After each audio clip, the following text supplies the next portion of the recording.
What's up, guys? How you doing? My name's TB, and first off, I'd like to say that I'm sorry for this video coming out so late. Ever since I came back from vacation, I've been extremely busy, but we're here to cover episode 54 of My Hero Academia Season 3, and we're going to start off right where we left off. UA High School is being attacked by all these different students, 1,500 of them we find out. That not all at the same time, of course, but they're all just coming after them, basically trying to take advantage of the quirks and the weaknesses that they saw during the tournament arc, during the festival. So we have the Ketsu Butsu school, the one that's led by Miss Joke. She's the teacher of her students there. They're all there. Yo is there, Tatami's there, Makabe's there, Itajiro, and they're all just showing off their quirks, and they have really interesting quirks. Itajiro's got this special quirk where he can just send projectiles basically to any destination that he wants. So if he sees a target out there, he can just send it to there. Kind of like telekinesis. That's what it reminds me of. Makabe, he's got this quirk where he can just harden basically anything in his hand. As long as he's not living, I'm pretty sure. As long as he's not living, he can harden anything and throw it. He just uses his quirk to harden those balls that he's got. Everyone's only got 6. And it kind of seems like they're just throwing them all willy-nilly out there. To be honest with you. If you only got 6, then that's not you shouldn't be wasting them that much. But I guess if they bounce back, then they can take hold of them. So right in the beginning, they use their quirks to try to take out Itajiro. Basically, just shoves his balls underneath the ground to try to attack Midoriya and everyone else. And then Jiro instantly counters it by just plugging in her her headphone jacks into her. I guess that's her new modification for her suit.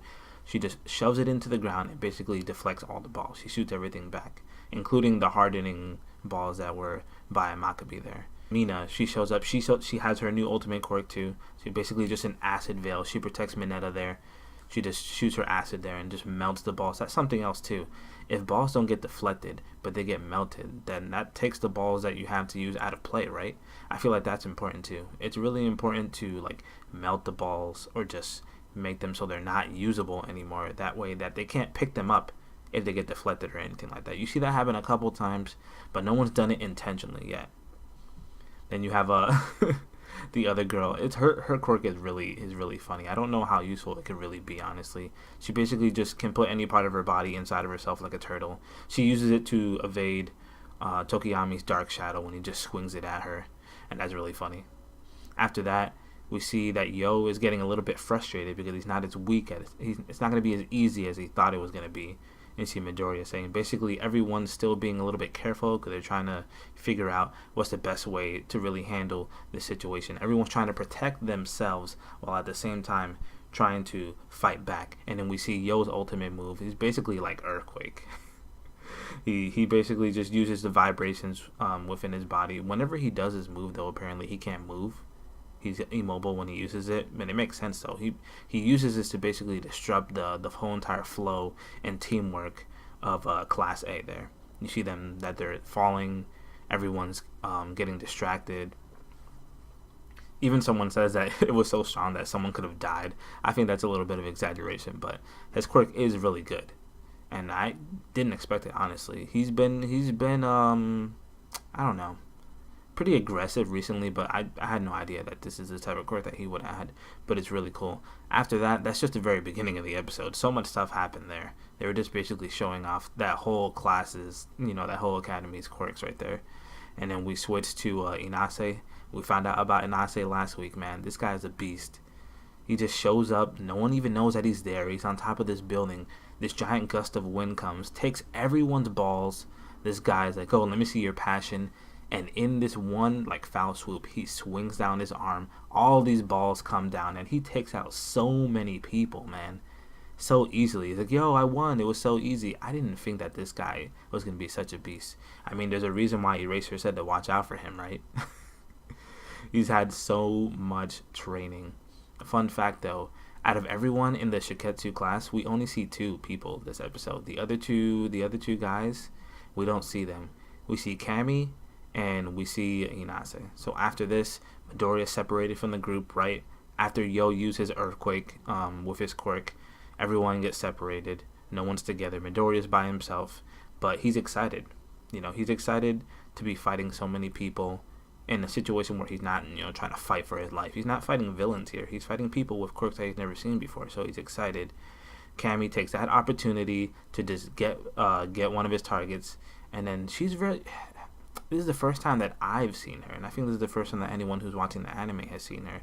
But she's very mysterious. She comes out of nowhere and she's like, "Oh, I like you. I think you're really cool. Tell me more about yourself." And it's just like, if the only time you've ever seen Midoriya fight is during the tournament arc, then how do you know so much? Like, why do you want to know so much about him? Why are you asking so many questions? It's just weird. It seems like she knows him personally, or maybe she's seen him somewhere before, because she keeps on asking all these questions. No one has done that really to anyone else so far, just him.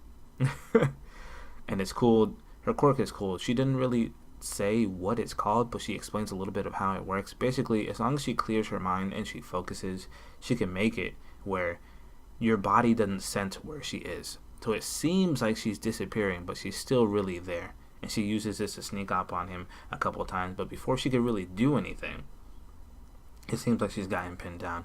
All these other students come out of nowhere and try to take advantage of the situation, which separates Cammy and Midoriya for a little bit. And Midoriya's just dodging. He's dodging everything, dodging all the balls, dodging all the attacks. And then Ochako seems to come out of nowhere and says she wants to try to help Midoriya, but she didn't really have a plan. She just kind of came out of nowhere to try to help him.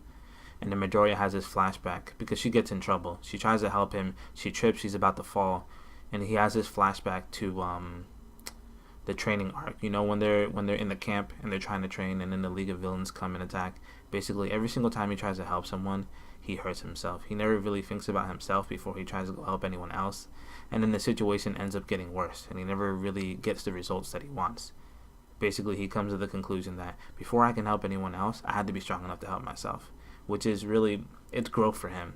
And then he says that he decided, you know, in himself, in his mind, that he's not going to try to use One for All at 100% anymore until his body gets used to it, until it catches up with, you know, the strain that it puts on his body, because he just can't keep hurting himself.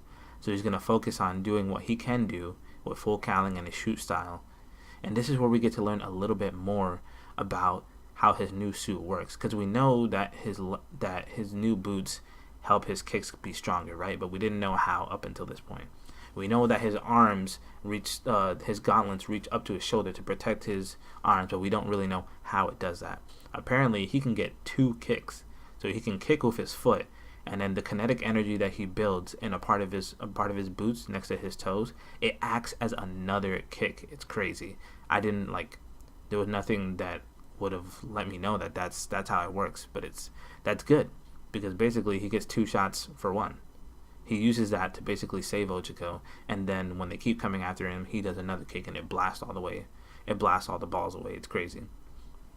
So him and Ochako get to a safe spot, and then you see her reach for a ball to try to get one of his targets. And this one, I didn't realize this right away, but apparently it's Cammy, because she could turn into whoever she wants to. Apparently that's also part of her quirk.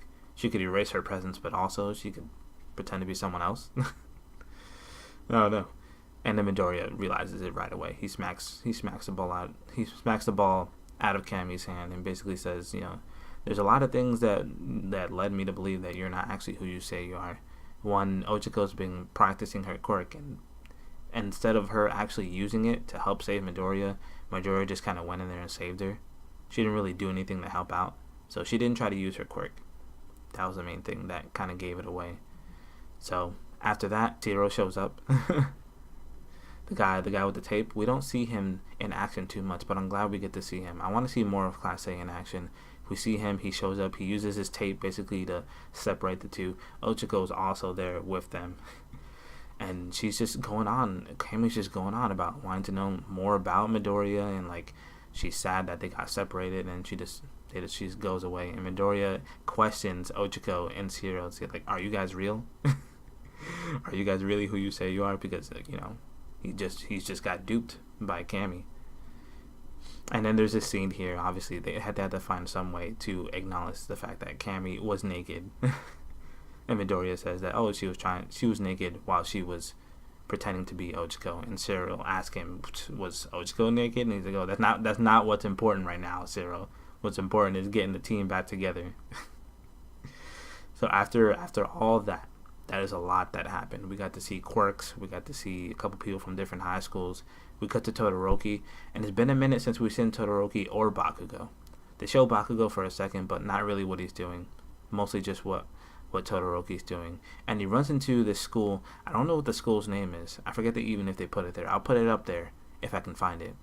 But they all look like ninjas. They're like color-coded. They got red, blue, yellow, green. They all basically look like ninjas. They attack like ninjas. They attack Todoroki. And Todoroki's like, oh, you guys obviously didn't watch, the sports festival, the tournament arc, because then you would know that you can't all just come at me because my quirk. And they're like, yeah, no, we actually prepared for that, because they throw these, I don't know if it's just part of their suit or if it's their quirk. They throw these ninja tools, basically. They're not necessarily shurikens or anything like that, but they're just like these giant metal objects. And they're not made out of regular metal. They're made out of something else that's not easy to melt, and it's not susceptible to cold either. And that's pretty much where the episode ends. But it was a lot. For some reason, I don't know. I was really hyped for this part of the tournament arc, but there's so much like stop and go. Okay, here's my problem so far. Even though My Hero Academia is like over episode 50 now, right? Whenever new heroes show up and whenever they start using their quirks, it seems like they talk more than they fight. Like, I just want to see an epic fight, you know what I'm saying? I know we just had All for One versus One for All, and that was a fight, but that was a short fight. It was basically just a couple fists and that's it.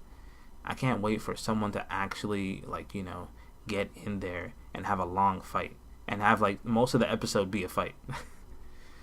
But there's a lot of students here. We got to see the quirks. We got to see what they're made of. We got to see their motivations and stuff like that, and that's cool. But I just want to fight. And that's it for this week. Let me know what you guys thought of this episode. Let me know what you guys thought of this review. I know I seem a little bit tired. It's whatever. I promise that I'll try to get them on time from now on. It's just because I came back from vacation. So that's it for me, guys. I'll see you in the next one. Bye.